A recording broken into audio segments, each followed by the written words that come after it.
ॐ सदाशिवसमारम्भां शङ्कराचार्यमध्यमाम् अस्मदाचार्यपर्यन्तां वन्दे गुरुपरम्पराम्। श्रुतिस्मृतिपुराणानाम् आलयं करुणालयं नमामि भगवत्पादं शङ्करं लोकशङ्करम्। शङ्करं शङ्कराचार्यं केशवं बादरायणं सूत्रभाष्यकृतौ वन्दे भगवन्तौ पुनः पुनः। ईश्वरो गुरुरात्मेति मूर्तिभेदविभागिने व्योमवद्व्याप्तदेहाय दक्षिणामूर्तये नमः। ॐ नमः प्रणवार्थाय शुद्धज्ञानैकमूर्तये निर्मलाय प्रशान्ताय दक्षिणामूर्तये नमः। ॐ दयाकरं दयाकारं दान्तं धर्मप्रवर्तकं प्रणमामि दयानन्दं मदाचार्यवरं परम्। ॐ शान्ति शान्ति शान्तिः। हरिः ॐ श्रीगुरुभ्यो नमः। हरिः ॐ।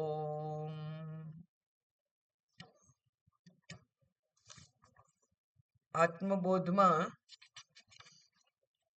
હવે 34મા શ્લોકથી આપણે બ્રહ્મનું લક્ષણોની વાત ભગવાને કરી. પહેલા નિષેધ મુખે કરી, પછી વિધેય મુખે કરી, એટલે કે નકારાત્મક અને હકારાત્મક બ્રહ્મ કેવો છે એનું વર્ણન કરેલું. અને એ બ્રહ્મ 34, 35, 36 3 શ્લોકમાં બ્રહ્મનું વર્ણન કર્યું. એ બ્રહ્મ એ હું છું, એટલે કે બ્રહ્મના લક્ષણો તો આપણે જાણ્યા કહેવાય.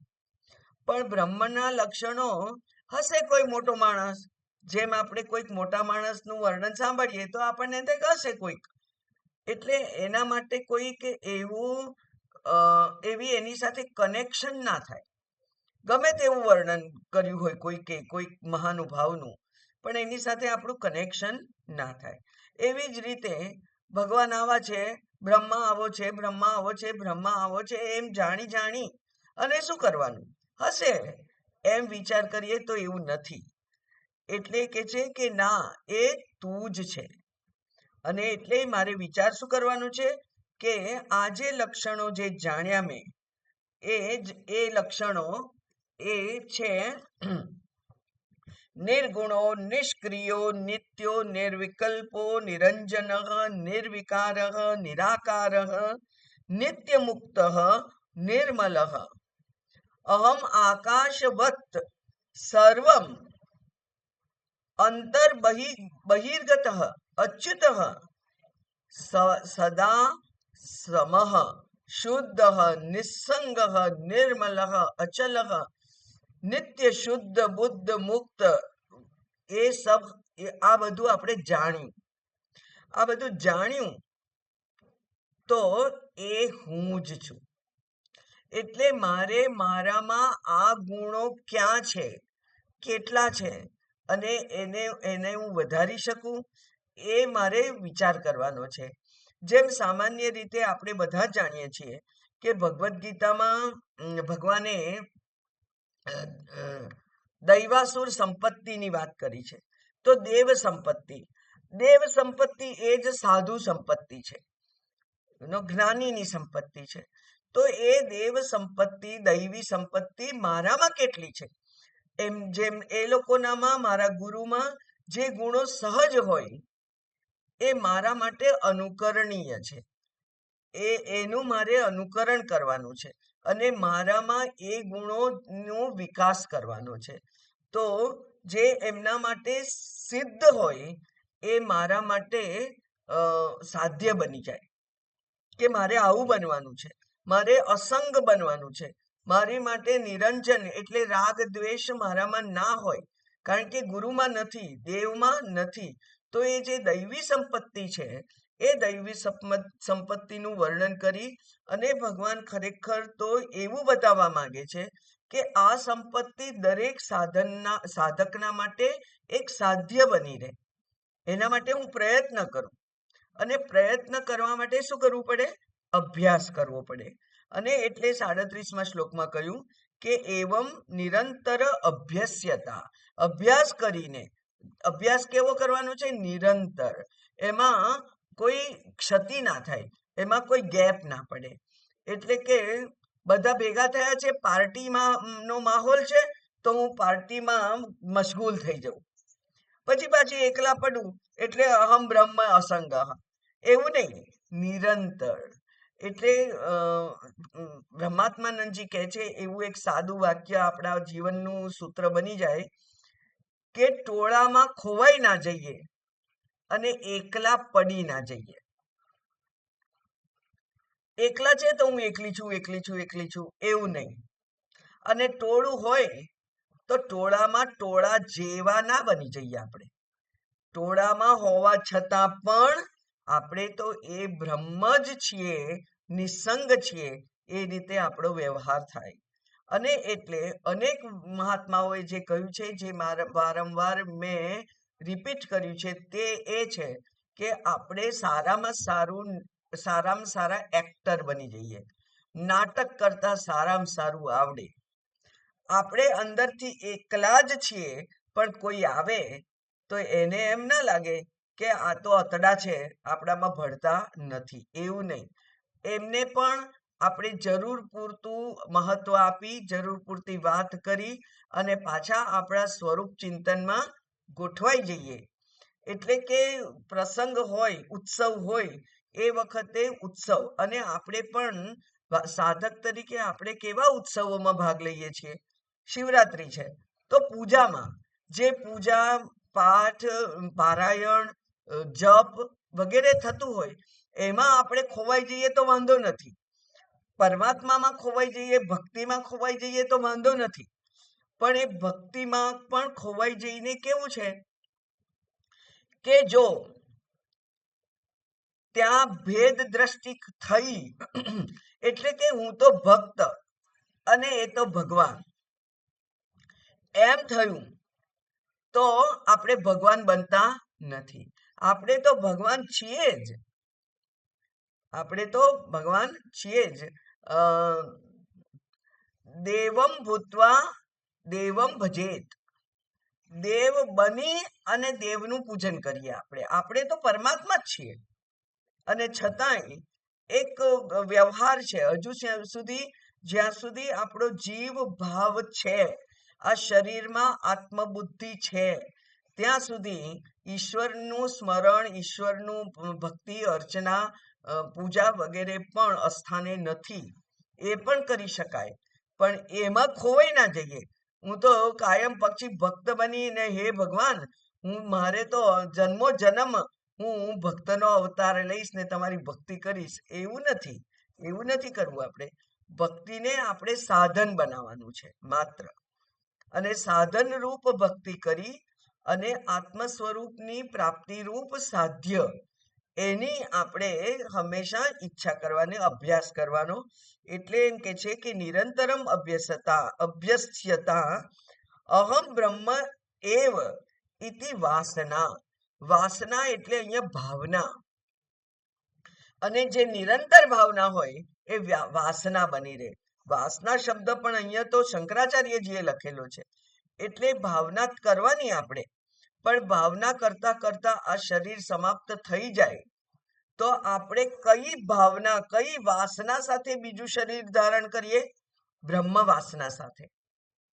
એ બ્રહ્મ વાસના સાથે જ્યારે આપણે ફરી બીજું શરીર ધારણ કરીએ, ત્યારે આપણો પેલો જે તૂટેલો તાર છે એ બરાબર ત્યાં જ સંધાઈ જાય અને આ બ્રહ્મ તત્વના ને પ્રાપ્ત કરવાની જે કંઈ સાધના છે એમાં આપણે જીવનમાં બહુ જલ્દી પરોવાઈ જઈએ. એટલા માટે અહીંયા વાસના લખ્યું છે, કારણ કે આ બ્રહ્મ પ્રાપ્તિ એ એક જન્મની સાધના નથી. અને આપણને પણ, મને ને તમને બધાયને થોડીક મોટી ઉંમરે એ પ્રાપ્ત થયું છે. 7-8 વર્ષની ઉંમરે પ્રાપ્ત થયું નથી. એટલે પૂર્વનું જે કંઈ અધૂરું હતું એની સાથે આપણું અનુસંધાન થઈ ગયું છે. અને અનુસંધાન થઈ અને આપણે જે 5, 10, 15 વર્ષ ટકી રહ્યા છે, કારણ કે એ વિષયમાં આપણી હવે સૂઝ ઊભી થઈ ગઈ છે. એની સાથે આત્મ દ્રષ્ટિ પ્રાપ્ત થઈ છે. એની સાથે આપણે તાદાત્મ્ય થયું છે આપણને. એટલા માટે આ સાધના કરી શકીએ છીએ આટલા વર્ષોથી પણ. અને હજુ પણ જો શરીર સમાપ્ત થઈ જાય તો જો અહમ બ્રહ્મ એ નિશ્ચય ના થયો હોય તો બીજું શરીર ધારણ કરવું જ પડવાનું છે. ત્યારે અનુસંધાન જલ્દી થાય, જો આ વાસના જીવંત હોય તો. મુખ્ય આ જ વાસના હોવી જોઈએ. બાકીની બધું વ્યવહાર એની રીતે મેકેનિકલી ચાલ્યા કરે. અને એ શું કરે છે? એવી જો વાસના હોય તો હરતી અવિદ્યા, એ અવિદ્યાને હરી લે છે. અને કેવી રીતે? વિક્ષેપાન રોગાન ઇવ, વિક્ષેપ વગેરેને રોગાન ઇવ, રોગની જેમ, રોગ જેમ રસાયણમ, રોગ જેમ રસાયણથી જાય, દવાથી જાય, એમ આ જે અવિદ્યાનું વિક્ષેપ વગેરે, માયાનું વિક્ષેપ અને આવરણ, એ બે એના લક્ષણ છે. એ બંને ઉપર આપણે પ્રભુતા પ્રાપ્ત થાય. એ પ્રમાણે કરવાનું કહ્યું, અભ્યાસ કરવાનો કહ્યું. એટલે ભગવાને પણ એવું જ કર્યું ને. 5મા અધ્યાય સુધી પરમાત્મા તત્વનું વર્ણન કર્યું, જીવ ભાવનું વર્ણન કર્યું. પણ જીવ ભાવનું ને પકડી નથી રાખવાનું. એટલા માટે 6થા અધ્યાયમાં ભગવાને કહ્યું કે તમારે આ સાધના કેવી રીતે કરવી. અને એ જ વાત, એ જ શબ્દ અહીંયા લખ્યો છે, વિવિક્ત દેશ આસીન. એટલે એ સાધના આ ઘોંઘાટમાં, આ જીવનના ઘોંઘાટમાં નહીં થાય, આ દુનિયાના ઘોંઘાટમાં નહીં થાય. ઘણા વિક્ષેપો આવે, ઘણા અંતરાય આવે, તો એ અંતરાયને પસાર કરવા માટે અથવા અંતરાયને આપણે નિયંત્રિત કરવા શું કરી શકીએ? તો ત્યાં એટલા માટે કહ્યું કે ત્યાં કહ્યું કે વિવિક્ત દેશ આસીન, સુખપૂર્વક એકાંત પ્રદેશમાં રહેવું. ઘરમાં એકલા હોઈએ ત્યારે કોઈક બહુ જાણીતું નથી એવું શાસ્ત્ર જ્યારે વાંચ્યું ત્યારે એમ કહેલું કે તમે ધારો કે ઘરમાં રહેતા હો તો પણ, જૂના જમાનાની વાત છે, એટલે કહ્યું કે એક ખૂણો છે એને કંતાનથી એક એનો આ પડદો કરી દો. એટલે જેમ બાથરૂમને 2-4 દિવાલો હોય છે ને, એમ કંતાનની દિવાલ બનાવી દો, વચ્ચે પડદો, અને પછી અંદરનું તમારું ને બહાર કુટુંબનું. એવું પણ એકાંત કહ્યું છે ત્યાં. બહુ જૂનું એવું કે કોઈક મેં વાંચેલું શ્લોક, શાસ્ત્ર, એમાં આવું હતું. એટલે વર્ણન હતું રીતસર કે કંતાનની ઝૂંપડી ઘરમાં જ બનાવી દો અને એમાં રહો. તો એ પ્રમાણે વિવિક્ત દેશ આસીન.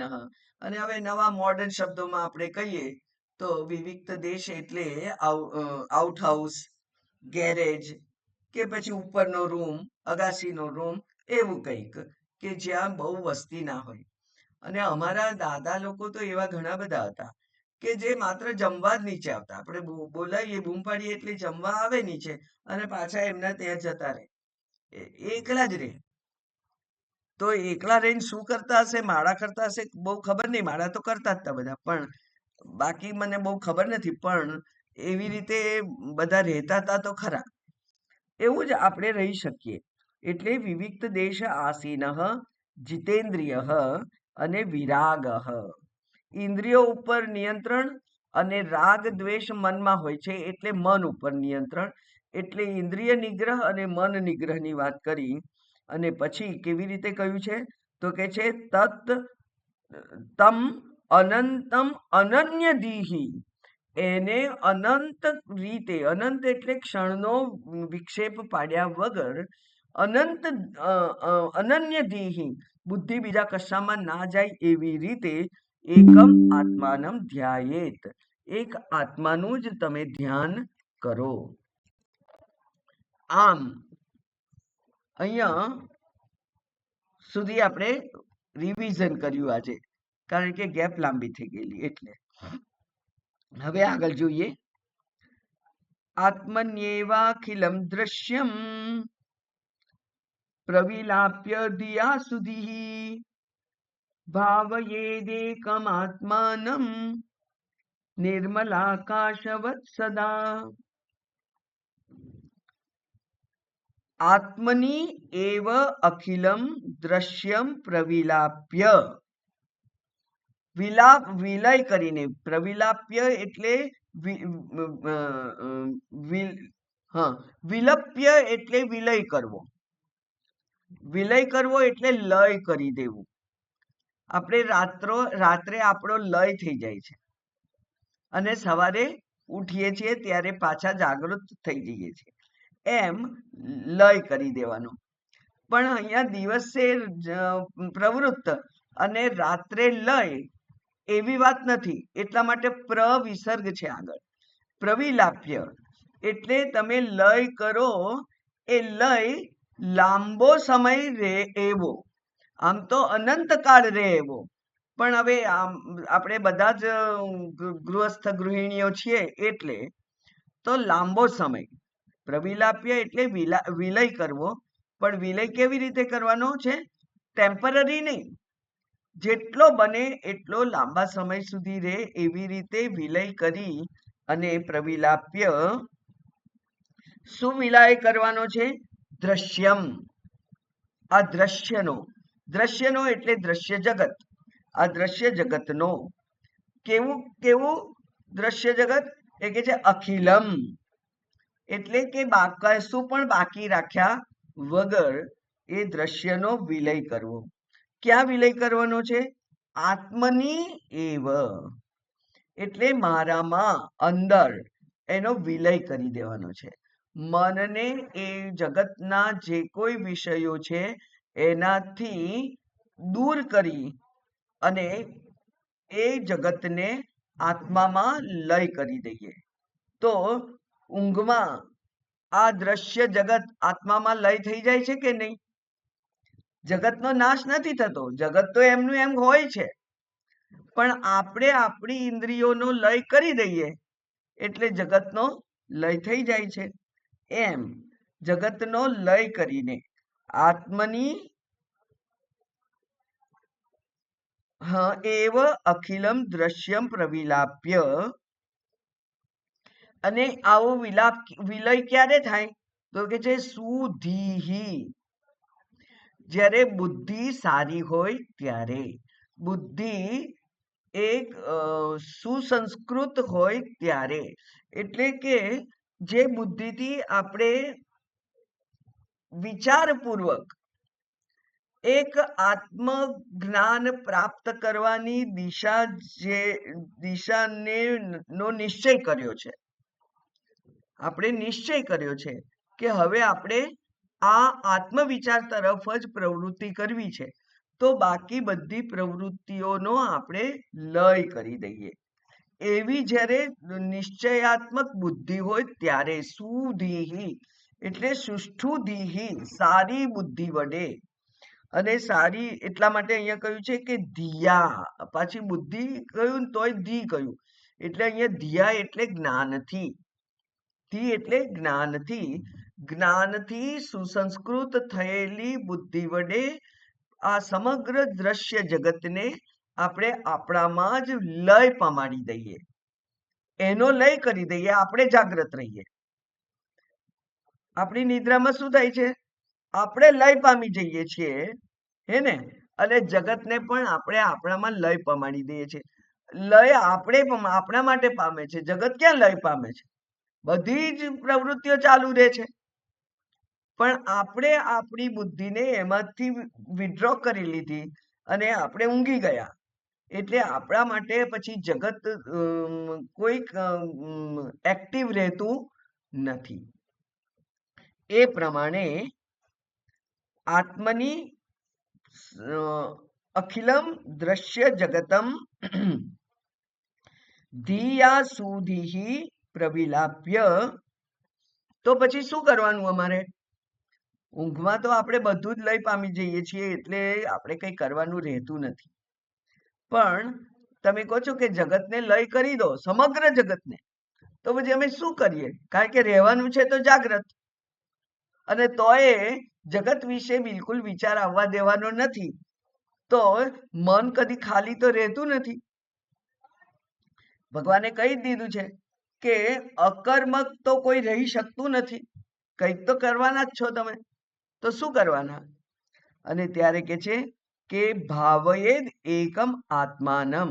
જુઓ, એકનો એક શબ્દ ઉપરના શ્લોકમાં પણ છે, નીચેના શ્લોકમાં પણ છે. એટલે જે આવું રિપીટ થાય એ વધારે અગત્યનું હોય એવું કંઈ આપણને કહેવું ના પડે, હવે તો ખબર પડી ગઈ. એટલે ભાવયેદ એકમ આત્માનમ. કેવી રીતે?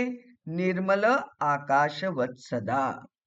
જેવી રીતે આકાશમાં એક પણ વાદળ ના હોય અને ત્યારે જેવું નિર્મળ દેખાય, એવી રીતે આપણી બુદ્ધિમાં પણ એક પણ વિષયાકાર વૃત્તિ ના હોય, એવું નિર્મળ આકાશ હોય, ત્યારે એકમ આત્માનમ, માત્ર મારા આત્મ સ્વરૂપનું ધ્યાન કરવાનું છે. આમ અહીંયા દૃક દૃશ્ય વિવેકનો ઉપયોગ કર્યો. એટલે હવે આપણે એ દૃક દૃશ્ય વિવેક છે એને પણ થોડું રિવિઝન કરીએ. તો જ્યારે પણ કોઈ પણ જ્ઞાન થાય ત્યારે ત્યાં ત્રિપુટી હોય છે: જ્ઞાતા, જ્ઞેય અને જ્ઞાન. જ્ઞાતા એટલે હું. હું એટલે કોણ? મન, બુદ્ધિ, અહંકાર. એ હું એ જ્ઞાતા છે, કારણ કે મારે જાણવું છે. મારે જાણવું છે કે આ શું છે, આ શું છે એવું મારે જાણવું છે, તો હું જ્ઞાતા છું. અને આ જે બહાર વિષય છે એ જ્ઞેય છે. અને જ્ઞાન એટલે જ્ઞાનનું સાધન. એટલે કે જ્ઞાનનું સાધન જેને કહેવાય કે એ પ્રમાણ છે. એટલે જ્ઞાતા, જ્ઞેય અને જ્ઞાન, એમ ત્રિપુટી હોય ત્યારે જ કોઈ પણ જ્ઞાન થાય. કારણ કે આ જે બહાર વસ્તુ પડી છે, એ બહાર વસ્તુ જે છે એ તો જડ છે. મારી બુદ્ધિ, મારું મન પણ જડ છે, કારણ કે જન્મ થયો છે. એ જન્મ થયેલો એ જડમાંથી જે ઉત્પન્ન થાય એ પણ જડ જ હોય, એટલે કે વૃત્તિ પણ જડ છે. પણ મને આ જિજ્ઞાસા થઈ કે આ વસ્તુ શું છે, તો પછી એ મારા જ્ઞાનનો વિષય બન્યો. જ્ઞાનનો વિષય બહાર છે અને એ જડ છે. મારી બુદ્ધિ અંદર છે અને એ પણ જડ છે. પણ મને એ જિજ્ઞાસા થઈ, એટલે પ્રવૃત્તિ શું થાય છે ત્યાં કે જ્ઞાન જે પણ જ્ઞાનનું સાધન ત્યાં ફિટ થતું હોય, અનુકૂળ હોય, એ જ્ઞાનેન્દ્રિય ત્યાં પ્રવૃત્ત થઈ જાય. એટલે ચક્ષુરેન્દ્રિય, શ્રવણેન્દ્રિય, સ્પર્શેન્દ્રિય વગેરે. આ ઠંડુ છે કે ગરમ એવું જાણવા માટે તમારી ચક્ષુરેન્દ્રિય, શ્રવણેન્દ્રિય કામ ના કરી શકે, એટલે સ્પર્શેન્દ્રિય અડકવું પડે કે આ ગરમ છે, અને આપણે ધીમે રહીને સાચવી ન અડકીએ, બરાબર? કારણ કે વધારે ગરમ હોય તો દજાઈ જવાય. એટલે એ સ્પર્શેન્દ્રિયનો ત્યાં ઉપયોગ કર્યો. એમ તે ઇન્દ્રિયોનો ઉપયોગ કરી અને આપણે બહાર રહેલા જે વિષય છે, જે જ્ઞેય છે, એ જ્ઞેયને જાણનાર હું જ્ઞાતા મારે બનવું છે. એની સાથે સાથે ચૈતન્ય, એ ચૈતન્યને કહેવાય છે કે અંતઃકરણ વિશિષ્ટ ચૈતન્ય. અંતઃકરણ વિશિષ્ટ ચૈતન્ય એટલે એને એક નામથી આપણે ઓળખીએ છીએ અંતર્યામી. પ્રતિબિંબિત ચૈતન્ય જે છે એ જે આ એક જ ઉપાધિમાં છે, આ એક જ ઉપાધિમાં રહેલું જે ચૈતન્ય છે એ એની સાથે જોડાઈ જાય છે અને પછી એ ચૈતન્ય વૃત્તિ પણ પેલી વૃત્તિ સાથે જોડાઈ અને વિષયાકાર બની જાય છે અને ત્યારે એ વિષયનું મને જ્ઞાન થાય છે. આમ કોઈ પણ બાહ્ય જગતનો વિષય જાણવા માટે આ ત્રિપુટીની જરૂર છે. તો પછી અચ્છા, એ જે પ્રક્રિયા થાય છે એને કહેવાય છે વૃત્તિ વ્યાપ્તિ. એને શું કહેવાય? વૃત્તિ વ્યાપ્તિ. વ્યાપ્ત કરવું એટલે એને આવૃત્ત કરવું, એને એની આજુબાજુ વીંટળાઈ વળવું. તો આ જે મારી જ્ઞાતા વૃત્તિ છે એ જ્ઞાતા વૃત્તિ ચૈતન્યને કારણે એને જ્ઞાન કરવાનું સામર્થ્ય એનામાં છે, કારણ કે ચૈતન્ય વૃત્તિ એની સાથે ભળી ગઈ. તો એ ચૈતન્ય વૃત્તિ જે ચેતન છે એ ચેતન આ જડ વિષયને આવૃત્ત કરે છે અને પછી મને એ વિષયનું જ્ઞાન થાય છે. એ વિષયનું જ્ઞાન કેવી રીતે થાય? તો કે છે ત્યાં એ જે ચૈતન્ય વૃત્તિ છે એ જે એના લાઈટ વડે, એના પ્રકાશ વડે આ જે અંધકાર રૂપ જ્ઞેય વિષય હતો એ પ્રકાશમય થઈ જાય છે, એટલે મને એનું જ્ઞાન થાય છે. હવે આના વિરુદ્ધનું પણ તમને અજ્ઞાન આપણામાં હોવું જોઈએ કે અંધકાર હોય છે બહાર, તો આ અંદર મારી વૃત્તિ તો પ્રકાશમય છે, પણ બહાર અંધકાર હોય તો મને મારા રસ્તામાં પડેલું ટેબલ કે ખુરશી હોય કે પાણીનો જગ મૂક્યો હોય ત્યાં એ દેખાતો નથી અને ઠોકર વાગે અને પાણી દોડાઈ જાય. એટલે બાહ્ય પ્રકાશની પણ જરૂર છે અને આંતર પ્રકાશની પણ જરૂર છે, ત્યારે જ્ઞાન થાય છે. હવે અહીંયા બાહ્ય જે વસ્તુ છે એ તો અંધકારમય છે, એટલે એ વૃત્તિ વડે એનું જ્ઞાન થાય છે અને ત્યાં બાહ્ય પ્રકાશ છે એ પણ ત્યાં મદદરૂપ થાય. હવે આપણે તો આત્માનું જ્ઞાન કરવું છે, બ્રહ્મનું જ્ઞાન કરવું છે, તો ત્યાં મને જિજ્ઞાસા થઈ છે. જિજ્ઞાસા એટલે જાણવાની ઈચ્છા કે હું કોણ છું. એ જાણવાની ઈચ્છા જે થઈ છે એ જ્ઞાતા હું, જ્ઞાનનો વિષય બ્રહ્મ, ચૈતન્ય, આત્મા, અને એના માટેનું પ્રમાણ છે બુદ્ધિ, કે એના માટેનું પ્રમાણ છે બુદ્ધિ અથવા શબ્દ જેને કહેવાય.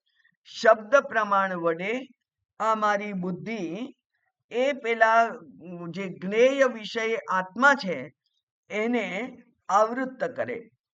પણ અહીંયા આ પેલો જે જ્ઞેય વિષય છે એ તો પ્રકાશમય છે, એટલે એને બાહ્ય પ્રકાશની જરૂર નથી. એટલા માટે ગાઢ અંધકારમાં પણ હું છું એવું જાણવા માટે બીજા કશાની જરૂર નથી. દીપસ્ય અન્ય દીપેચ્છા નાસ્તિ. બરાબર, આ પ્રક્રિયા છે. એટલે જ્ઞાતૃ, જ્ઞેય અને જ્ઞાનનું સાધન એમ ત્રણ હોવું જ જોઈએ કોઈ પણ જ્ઞાન કરવું હોય તો. અને અહીંયા કહેવાય છે કે વિષયાકાર વૃત્તિ વિષય પરનું આવરણ દૂર કરે છે, કારણ કે એ ચેતન બની ગયેલી હોય છે વૃત્તિ એટલે. અને આ બ્રહ્મનું જે જ્ઞાન છે એને જાણવા માટે પણ હું જ્ઞાતા છું અને મારે બ્રહ્મને જાણવું છે. પણ હું જ બ્રહ્મ છું અને મારે બ્રહ્મને જાણવું છે. હવે મારે જાણનાર, હું જાણનાર બનું, તો એ જે જાણનાર બને છે જ્ઞાતા, એ તો ચૈતન્ય છે. ચૈતન્યને જ્ઞાતા કહીએ તો પછી જ્ઞેય વિષય કયો? બરાબર, ત્રણ હોવા જોઈએ. હું ચૈતન્ય છું, ચેતન છું, એટલે હું ચેતન એ જ્ઞાતા હોઉં તો જ્ઞાનનો વિષય બહાર કયો હોઈ શકે? એક પ્રશ્ન થાય. અને એટલા માટે આ જે વૃત્તિ છે, આ જે વિષય છે, જ્ઞાનનો વિષય, એ આ ત્રિપુટીમાં નથી એમ કહેવાય છે. આ જ્ઞાનનો વિષય કેવો છે? ત્યાં ત્રિપુટીની જરૂર નથી, ત્રણની જરૂર નથી. ત્રણ રહેતા નથી, કારણ કે જાણનાર હું ચૈતન્ય, જાણવાનો વિષય ચૈતન્ય, અને જ્ઞાનનું સાધન જે છે એ જે શબ્દ છે, એ શબ્દ દ્વારા સાધન જોઈએ. શબ્દ દ્વારા આ જ્ઞાતા પેલા જ્ઞેય વિષયને આવૃત્ત કરે, શબ્દ દ્વારા આવૃત્ત થાય, અને એ સ્વયં પ્રકાશ હોવાને કારણે પોતાને પ્રકાશે. બરાબર? એટલે અહીંયા જે ત્રિપુટીની પ્રક્રિયા છે, એ ત્રિપુટીની પ્રક્રિયામાં જે વૃત્તિ વ્યાપ્તિ કરવાની હતી, વૃત્તિ વ્યાપ્તિ થાય ને, વૃત્તિ વિષયને આવૃત્ત કરે. અહીંયા વૃત્તિ જે છે એ વિષયને આવૃત્ત કરે, પણ એ અંધકારવાળી નથી. ગમે તેટલો પ્રકાશ હોય, મોટું આપણે હેલોજન મૂકી હોય, પણ એ હેલોજનની આગળ આપણે કાળો કાગળ લગાડી દઈએ તો હેલોજનનું લાઈટ આવે બહાર? ના આવે. એમ આ બ્રહ્મ છે એ હેલોજનના જેવો પ્રકાશવાન છે, સહસ્ર સૂર્ય જેવું એનું તો પ્રકાશ છે, પણ એની આગળ આવરણ છે, જે અજ્ઞાન છે, કાળું છે. એ આવરણને દૂર કરી દઈએ તો પ્રકાશ તો છે જ. એટલે આવરણને દૂર કરવા માટેનું જે સાધન છે, એ સાધનની આપણે જરૂર છે. અને એટલે શબ્દ પ્રમાણ વગર આ જ્ઞાન થઈ શકતું નથી. એ છે જ તો પણ દેખાતું નથી. એટલે જ્ઞાનની પ્રક્રિયાની જરૂર છે, પણ એ જ્ઞાન, એ ત્રિપુટીની ત્યાં જરૂર એટલા માટે નથી કે જ્ઞાતા અને જ્ઞેય બંને પ્રકાશમાન છે. તો જ્ઞાનનું સાધન જે છે એ માત્ર આવરણ દૂર કરે છે, એ જ્ઞાન કરાવતું નથી. જ્ઞાન તો છે જ. તો સાધનનું એક જ કામ કરી દે છે. એટલા માટે અહીંયા વૃત્તિ વ્યાપ્તિની જરૂર છે. વૃત્તિ વ્યાપ્તિની જરૂર છે. શબ્દ સાધન દ્વારા આપણી બુદ્ધિમાં જિજ્ઞાસા ઉત્પન્ન થાય, અને એ બ્રહ્મ વિષયને આવૃત્ત કરે, એટલે કે અહમ બ્રહ્માસ્મિ એવી અખંડાકાર વૃત્તિ ઉત્પન્ન થવી જોઈએ. અને પછી જે પ્રકાશિત થાય છે એના માટે બીજી, એટલે કે જે મારા વૃત્તિ હતી એની જરૂર નથી. બરાબર?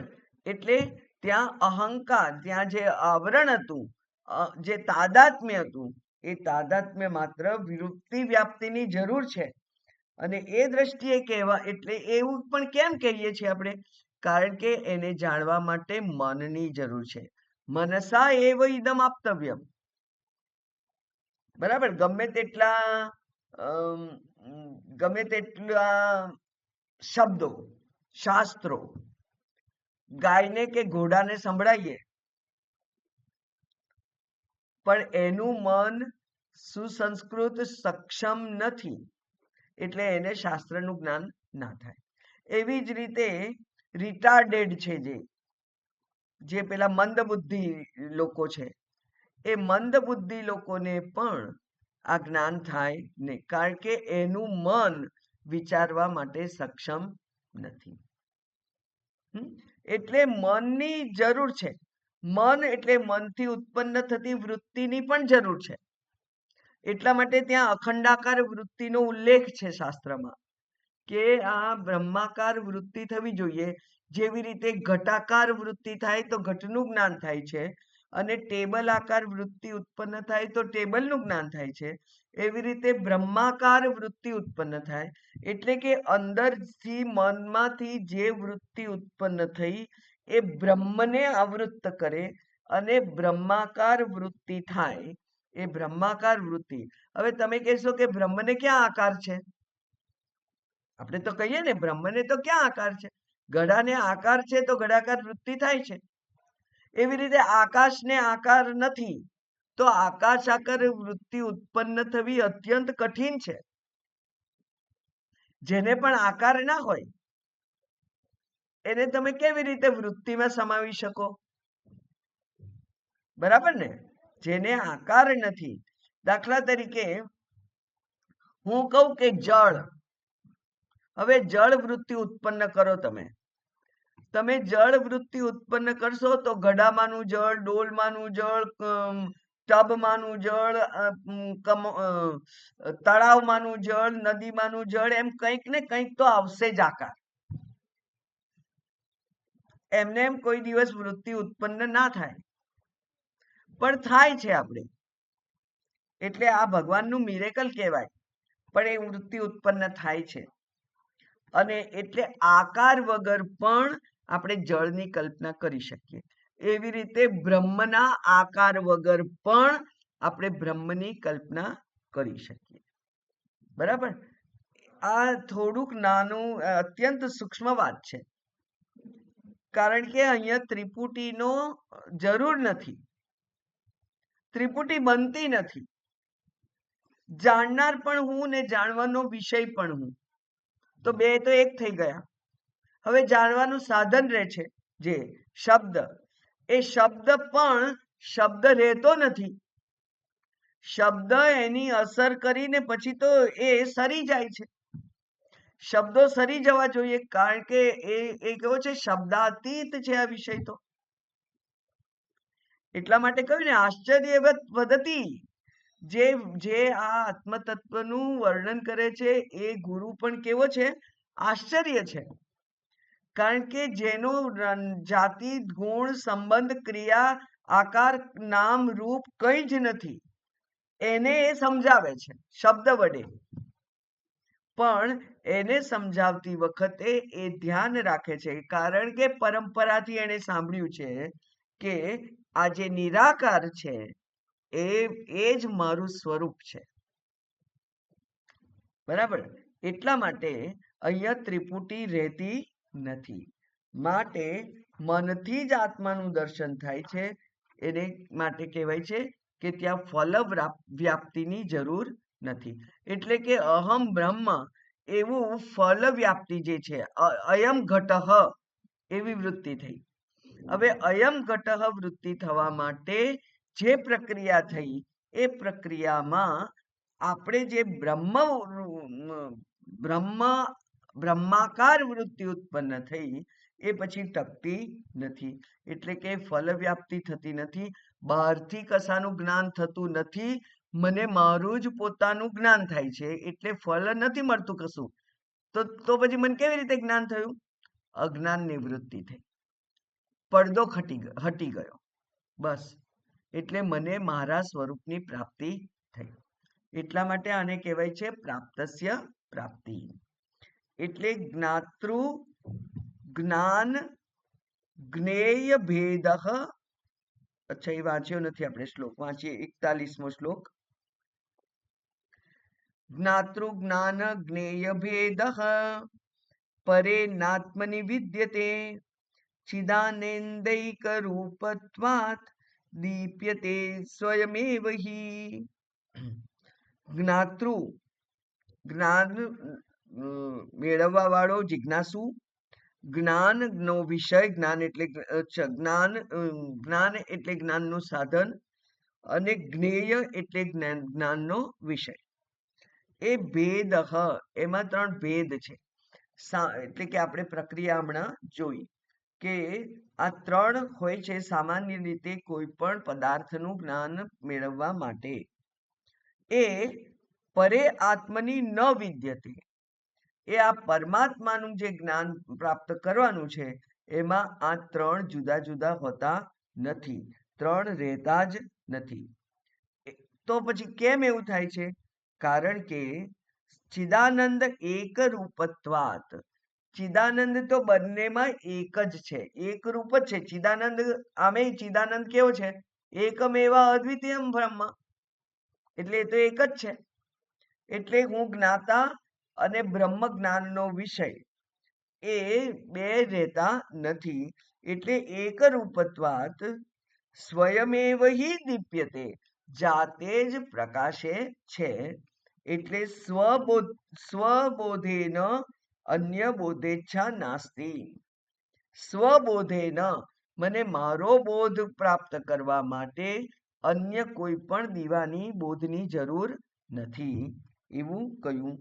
તો આ આખી પ્રક્રિયા જે છે એ દૃક દૃશ્ય વિવેક છે. બરાબર? શું છે? દૃક દૃશ્ય વિવેક. એટલે કે હું દૃક, હું દ્રષ્ટા, અને આ સામેનું જગત છે એ દ્રશ્ય. એવો જે વિવેક છે એ અહીંયા એની સમજ પ્રાપ્ત કરી અને ત્રિપુટી જે છે એનો નાશ કરી દીધો. ત્રિપુટીનો લય થઈ ગયો. લય થઈ જાય છે ત્યારે જ્ઞાન થઈ જાય છે. કારણ કે આ જ્ઞાન બહાર કોઈ વિષયનું નથી, આ મારા પોતાના સ્વરૂપને જ માત્ર જાણવાનો વિષય છે. હવે તમને આ થઈ તો ગયું જ્ઞાન. આવો પ્રશ્ન અમે પૂછેલો સ્વામીજીને, પૂજ્ય સ્વામીજીને. કારણ કે એ કહેતા હતા કે આ મેં તમને જે કંઈ ભણાવ્યું છે તે હવે તમારે બહાર જગતમાં જઈ તમને જે જગ્યા અનુકૂળ લાગે ત્યાં જઈ અને આ ભણાવજો. હવે ભણતા ભણતા તો કઈ આત્મજ્ઞાન થઈ ગયું નહોતું, માત્ર પરોક્ષ જ્ઞાન થયેલું કે ભાઈ હું જ આત્મા છું. પણ એ આત્મસાત થવું જોઈએ. હવે એ આત્મસાત કરવા માટે નિધિધ્યાસનની જરૂર છે. એટલે કે અન્ય વિષયોને થી આ ઇન્દ્રિય અને મનને દૂર કરી, એટલે ઉપર કહ્યું વિવિક્ત દેશ આસીન વિજિતેન્દ્રિય વિરાગ ભૂતવા, એવું કરી અને પછી અહમ આત્મા એનું તમારે સતત નિરંતર ધ્યાન કરવાનું, અનન્ય ધીહી. તો સ્વામીજી એમ કહે છે કે તમે ગુફામાં જઈને આ ધ્યાન કરો ને તોય થાય ખરું, ના થાય એવું નહીં. પણ ત્યાં તમે જશો તો પણ ખાવાનું પીવાનું રહેવાનું, પછી વસ્તુઓ ખરીદવાનું, આ છે તે છે, સગવડ ઊભી કરવાનું, એ બધામાં તમારું મન પરોવવું પડશે તમારે. એટલે કે એકાગ્રપણે એવી રીતે ધ્યાન નથી થઈ શકતું. તો પછી બીજી કઈ રીત? તો એ કે છે તમે સમાજની વચ્ચે રહો. સમાજ તમને જે સગવડો આપે એ સગવડોથી તમે તમારો નિભાવ કરો અને આ તત્વનું ચિંતન કરી અને એમને પણ આ સમજાવો. તો તમને બધાને ખબર હશે કે તમે જે વિષયમાં ખૂબ માહિર હો એ વિષય પણ બીજાને સમજાવવો હોય તો તમારે એને એ બીજાની બુદ્ધિ પ્રમાણે, એની ક્ષમતા પ્રમાણે ધીરે ધીરે ધીરે ધીરે આગળ વધી અને પછી એ વિષય સુધી લઈ જઈ ત્યારે એનું જ્ઞાન પ્રાપ્ત થાય. એટલે કે તમારે કોઈકને શીખવાડવું હોય તો એ પહેલા તમારી બુદ્ધિમાં એના વિશે બિલકુલ સ્પષ્ટતા હોવી જોઈએ, સંશય વગરનું જ્ઞાન હોવું જોઈએ. ત્યાં મને જ સંશય હોય, મને જ એવો સંશય હોય કે આ રસ્તાથી જઈએ તો ત્યાં વિદ્યાનગર પહોંચાશે કે નહીં, તો હું કોઈકને કેવી રીતે કહું? પણ મેં 2-5 વખત પ્રયત્ન કર્યો હોય કે આ મેઇન રોડ નહીં પણ આ બીજો એક રોડ છે ત્યાંથી પણ જવાય અને હું ગયેલી છું, તો તમે એ રસ્તે જાઓ તો પણ વિદ્યાનગર પહોંચશો. એવી મને પોતાને સંશય વગરની ખબર હોવી જોઈએ. નિસંશય જ્ઞાન હોય ત્યારે તમે બીજાને સમજાઈ શકો. એટલે સમજાવવાના આગલા દિવસે જ્યારે તૈયારી કરતું હોય વ્યક્તિ અને એને કોઈ સંશય હોય તો એ એના ગુરુને પૂછી શકે કે હવે આને કેવી રીતે કહું, કે આ કેવી રીતે સમજાવું, એનો તો આવો અર્થ એ ના થાય. ત્યારે ગુરુ કે એવો અર્થ થાય, પણ એ અર્થ અહીંયા ફિટ નથી બેસતો. આ કારણે એટલા માટે આવી રીતે સમજાવવું જોઈએ. એ નિધિધ્યાસન જ છે એવું પૂજ્ય સ્વામીજીએ અમારી બુદ્ધિમાં ઠસાઈ દીધેલું. અને એને સાક્ષાત કૃતાનંદ સ્વામીજીએ પ્રોત્સાહન આપ્યું. અને મેં પૂછ્યું કે સ્વામીજી, આ સ્વામીજી કે છે શક્ય છે? આટલો બધો અઘરો વિષય અમારાથી કઈ એમ 25 લોકોને ભેગા કરીને કહેવાતો હોય? તો એ કે છે કે હા, તમારે કહેવાનું. આગલા દિવસ મને મેલ કરજો કે તમારે કાલે શેના વિશે વાત કરવી છે, કયા શ્લોક વિશે, અને હું તમને આખું પ્રવચન લખીને મોકલી આપીશ. વાંચી જવાનું, ગોખી નાખવાનું, બોલી જવાનું. એ એમણે આપેલી પેલી હૈયાધારણ હતી કે તમને મેલ મળી જશે આગલા દિવસે, બસ એ વાંચીને પછી એટલું બોલજો. તો એક હિંમત ઊભી થયેલી કે આપણને તકલીફ પડશે તો આપણા ગુરુજી આપણને માર્ગદર્શન કરવા માટે હાજર છે ગમે ત્યારે. એ નિધિધ્યાસન હતું. કારણ કે નિધિધ્યાસન માટે પણ તમને એના એ વિચારનું મંથન થવું જોઈએ. અહમ બ્રહ્મ વિચારનું મંથન થવું જોઈએ. અહમ બ્રહ્મ વિચારનું મંથન કરતા કરતા ભૂખ લાગે તો રસોઈ બનાવીએ અને ખાઈએ પણ ખરા. એ તો શરીરની જરૂરિયાત છે, એ પૂરી થશે.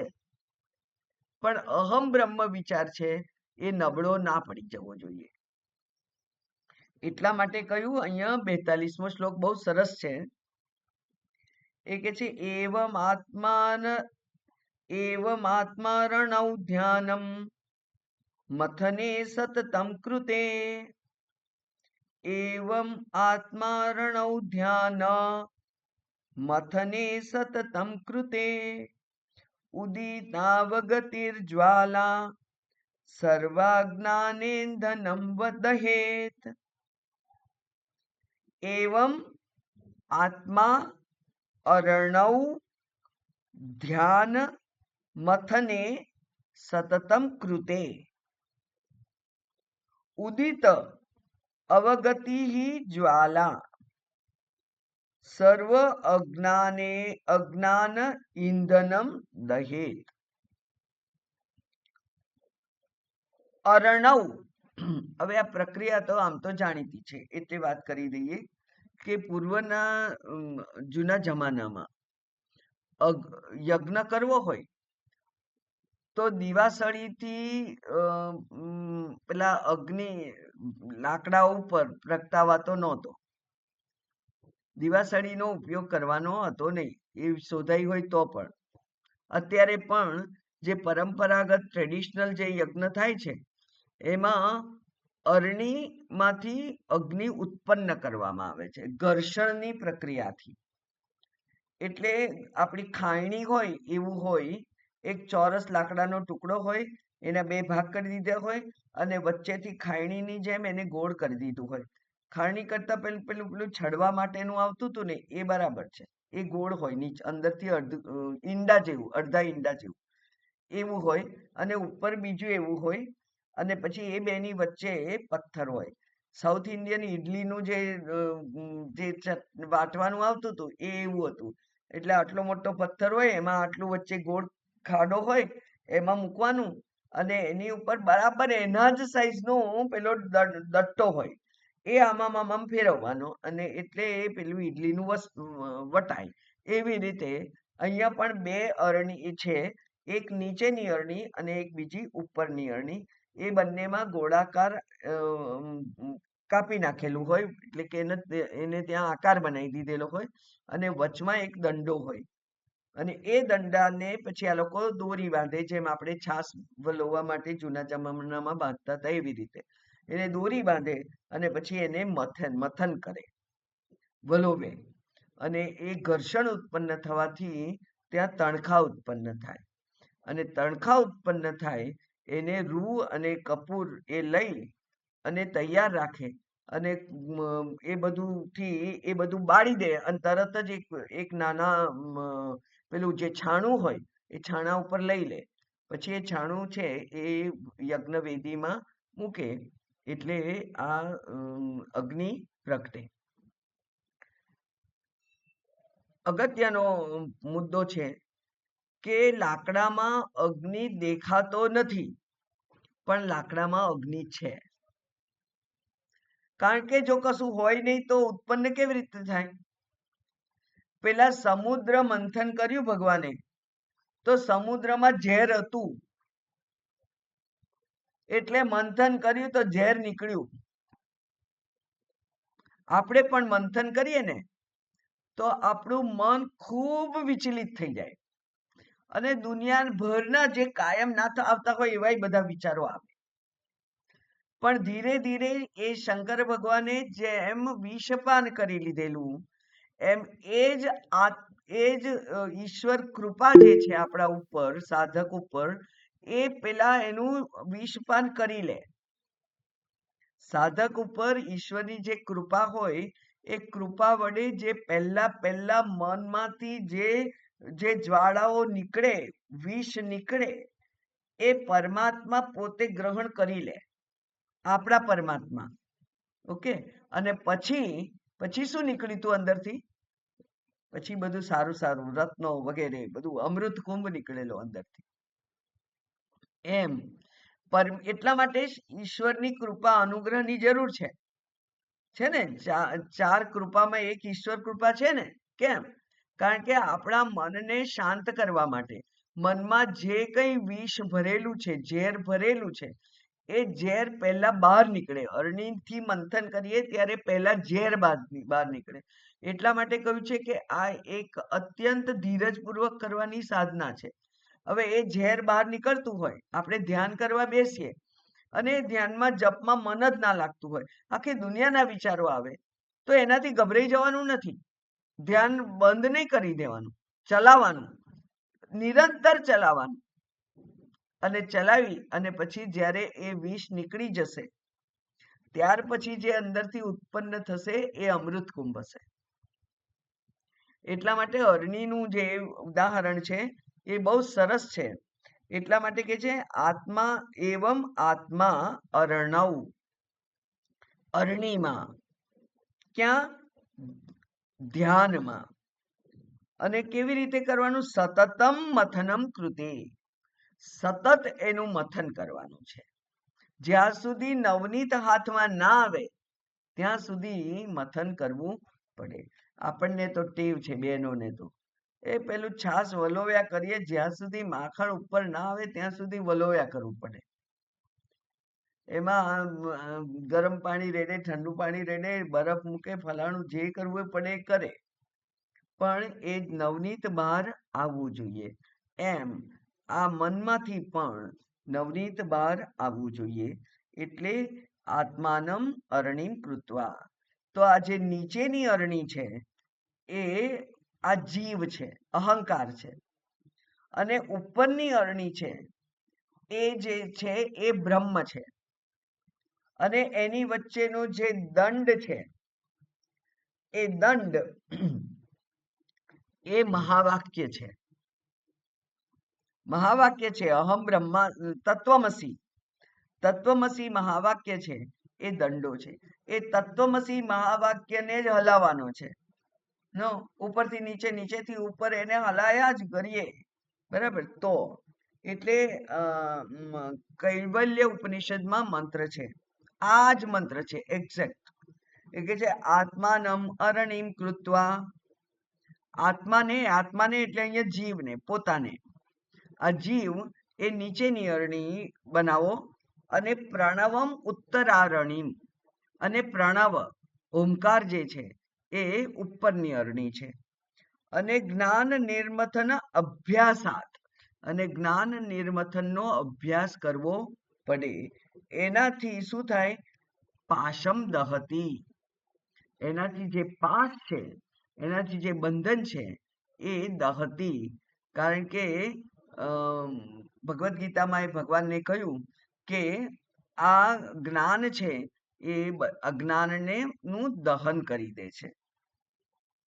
એ પ્રમાણે જ્ઞાનાગ્નિ સર્વ કર્માણી ભસ્મસાત કુરુતે. તો એ જ્ઞાન અગ્નિ જે છે એ બધું દહન કરવા માટે સક્ષમ છે. એ પંડિત પંડિત એટલે પંડિત. પંડિત એટલે જેને અક્ષર જ્ઞાન છે, જેને શાસ્ત્રના અક્ષરોનું શબ્દોનું જ્ઞાન છે, તે પંડિત. આપણને પણ છે ને જ્ઞાન, ઉપનિષદ ભણ્યા, ભગવદ્ ગીતા ભણ્યા, એ પ્રમાણે આપણને પણ શાસ્ત્રનું જ્ઞાન છે, આપણે પંડિત છીએ. તો કારણ કે પંડિતને જ જિજ્ઞાસા થાય. કોઈ વસ્તુને સાંભળી હોય તો એ મેળવવાની ઈચ્છા થાય ને. પહેલા તો એને સાંભળવી પડે. સાંભળી અને એ અત્યંત મહત્વની છે, અત્યંત ચમકદાર છે, અત્યંત કિંમતી છે એવું ખબર પડે ત્યારે આપણને એને મેળવવા માટેનો ઉત્સાહ થાય. અને મેળવવાનો ઉત્સાહ થાય ત્યારે આપણે એને મેળવી શકીએ. એ પ્રમાણે આ જે કૈવલ્ય ઉપનિષદનો મંત્ર છે એ જ અહીંયા છે કે અર્ણવ આત્મા અર્ણવ ધ્યાન મથને સતતમ કૃતે ઉદિત. ઉદિત એટલે પછી ઉત્પન્ન થાય છે, પ્રગટ થાય છે. શું પ્રગટ થાય છે? અવગતિ જ્વાલા. અવગતિ એટલે જ્ઞાન. અવગતિ એટલે જ્ઞાન. અવગતિ જ્વાલા, જ્ઞાન પ્રકાશ, જ્ઞાનાગ્નિ ઉત્પન્ન થાય છે. અને જ્ઞાનાગ્નિ વડે શું થાય છે? તો સર્વ અજ્ઞાને સર્વ અજ્ઞાન ઈંધનમ દહેત. અને એ જે ઈંધન છે, એ ઈંધન એટલે કે એ બળતણ સર્વ અજ્ઞાન દહેત, સર્વ અજ્ઞાનને બાળી મૂકે છે. એટલે કે અજ્ઞાનને માત્ર બાળવાનું છે, બીજું કંઈ કરવાનું નથી. જ્ઞાન ઉત્પન્ન કરવાનું નથી, અજ્ઞાનને બાળવાનું છે. તો એ બહુ મહત્વનો મંત્ર છે, શ્લોક છે, અને લાંબો પણ છે વિચારેનો. એ આપણે કાલે કરીશું.